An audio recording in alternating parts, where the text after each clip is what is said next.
Good morning, everyone.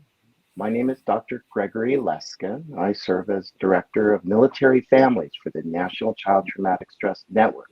It's a great pleasure to be with you today.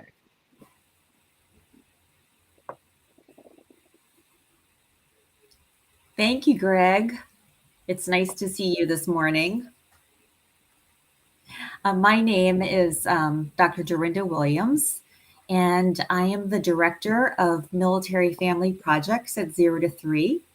And I am so honored to be spending time with you all today. Now, many of you might be wondering, where's Julia? Where's Julia Erie?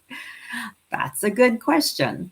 After decades of serving military families, leaving, just an extraordinary legacy of compassion and inspiration, Julia has retired. So now I imagine that many of you are missing Julia. And we just want to say that Greg and I are missing her as well, even as we are so happy for her next chapter filled with new and exciting adventures, for sure. And so, speaking of Julia's retirement, we thought today might be a great opportunity to talk about change and transition. As we all know, even the most joyful changes, such as retiring, maybe bringing home a new pet, or even that well-earned promotion can also feel stressful. And so how about those changes that don't seem so positive? Maybe changes that are unwelcomed, unexpected, or disruptive, such as a pandemic. While military families are typically used to navigating change, such as frequent moves and deployments, even so, the constant changes, uncertainties, and even losses associated with COVID can add multiple layers of stress on top of the demands and transitions of everyday military life. As parents or caregivers of very young children who are facing both military situations and a pandemic, how do we take care of our little ones and ourselves as we strive to manage what sometimes feels like, unmanageable? Here are some tips for keeping your calm and finding ways to strengthen and build on you and your family's resilience. So, something that's really important, not necessarily easy to remember sometimes, but young children are what I typically say are exquisitely sensitive to change, transition, and other household stress, such as a parent's absence during a TDY, a new sibling in the home, changes in childcare arrangements due to a COVID shutdown, and also picking up on a parent's stress due to balancing work and parenting demands from home. Now, while very young children might not have the words to express what they're feeling, they might be, and probably they are, showing their feelings through their behaviors. So, working to understand what our young children might be trying to tell us through their behaviors can really be a gift for everyone. Figuring out, or even just trying to figure out the meaning of our young children's behaviors, such as, I'm confused and I feel out of sorts, or I miss my mom, or why does dad seem so grouchy today, can help us to be more patient, more compassionate, and more responsive to our children's needs. It also helps us to understand that our young children are not purposely trying to ruin our day. I'm going to say that again. Our young children are not purposely trying to ruin our day as much as it sure can feel like it sometimes. Another important point is that very young children thrive on structure and predictability. It helps them to feel safe. But as we all know, predictability and controllability can go right out the window during military or pandemic changes. Apparently, the pandemic doesn't really care about our plans. But fortunately, even the most simple routines, such as a bedtime story every night, helping dad set the table for dinner, or just doing a silly dance every morning, can help our little ones to feel nurtured, grounded, and secure.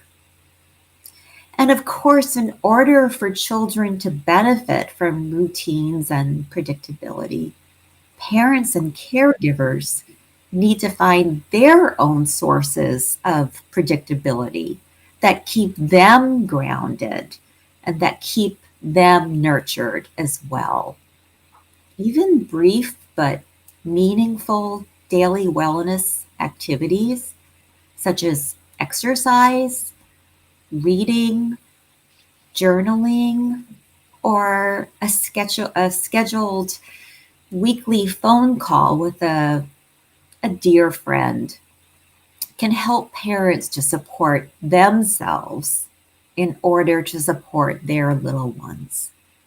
In fact, parents can even help themselves and their young children side by side to feel calm and centered by co engaging in wellness activities such as belly breathing, blowing bubbles, coloring together, and maybe taking a nature walk together to notice the shapes, colors, and textures of what you and your child find along the way.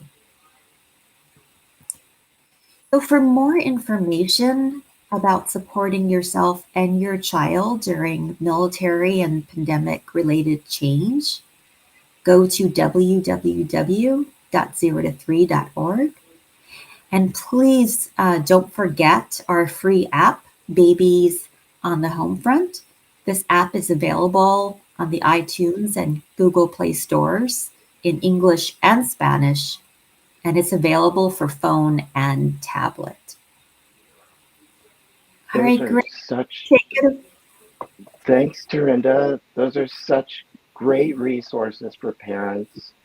And I just want to say I'm also very excited to work with you.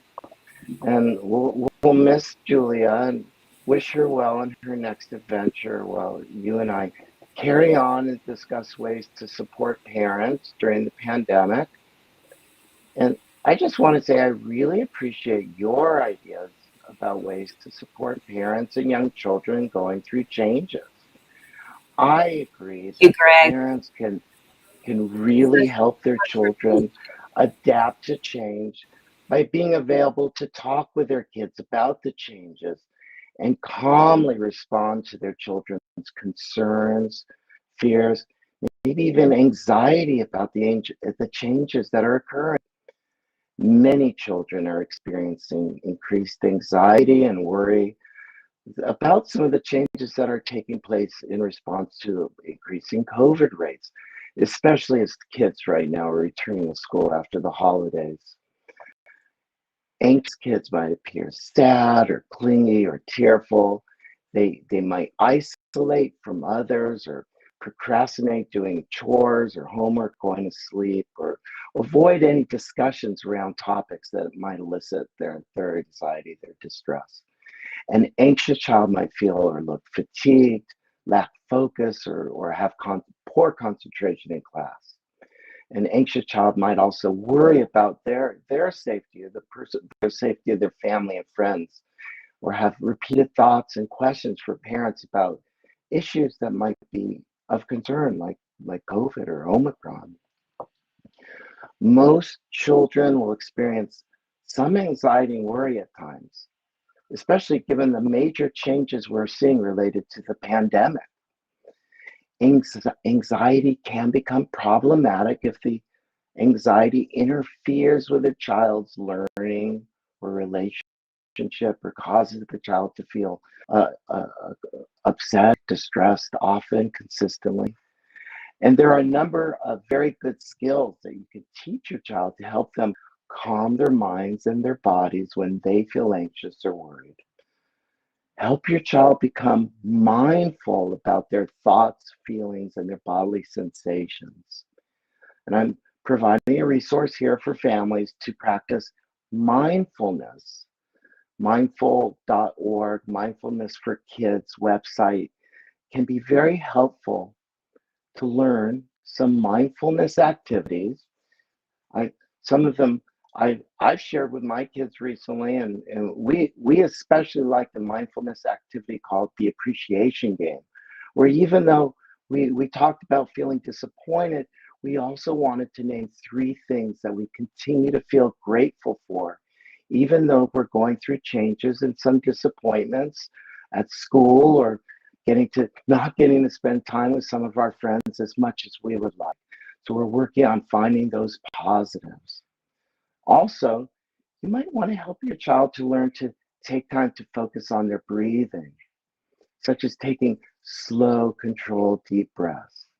After a few breaths, ask your child if this helps slow their heart rate. Make that connection. If your child is worrying, your child create an imaginary worry box that holds and contains those worries. Let them know you'll find a time together to unlock the worry box and let them out so that you and your child can talk about those worries and find ways together to feel less worried about things, work through those worried thoughts. Right now is an important time to check in with your child about their understanding around COVID. It's very possible that they are experiencing some level of stress, anxiety, or worry about school, friends, family, becoming sick, or just the pandemic. Dr. Daniel Siegel provides some wonderful suggestions for parents to raise calmer, happier children. In their book, The Whole Brain Child, the authors use a strategy called Name It to Tame It. And one of the skills is telling stories to calm big emotions, which really promotes that integration of the scary thoughts and the painful emotions through allowing your child to retell the stories of their experiences, their thoughts, their scary experiences. And you might want to try the name it to tame it technique. If your child has had a scary or painful experience or is going through anxiety, allow your child to tell as much of the story or their feelings as they can. It's important to help your child to include any fears, concerns, or their body's reactions that they're having in the time that they retell the story. Try asking your child to repeat the retelling of the story as many times as necessary until they feel the painful emotions lessen. By allowing your child to name their feelings they felt or feeling as they describe the story or helping them to do so, they are naming their fears and emotions so that they can tame tame their fears and emotions. It may be helpful to have this conversation with your child while engaging in an activity together, like building a fort or cooking together, something that you're doing naturally together. And certainly, if your child is not ready to discuss their fears, their anxieties, it's okay to come back to the discussion at a later time. We are both in a really positive space to have this discussion. Please know if you or your family are struggling with changes or worries, you aren't alone. We encourage you to reach out to a military family life counselor, MFLEC, through Military One Source, and the URL is here on the screen. You can reach out to your child's provider, a pediatrician, or a TRICARE provider. You'll be so glad you did, and you can learn some concrete strategies for supporting your child with their big worries related to any changes. On behalf of Dorinda Williams and myself, thank you for all you do every day for our nation and for your family. Thank you. Thank you.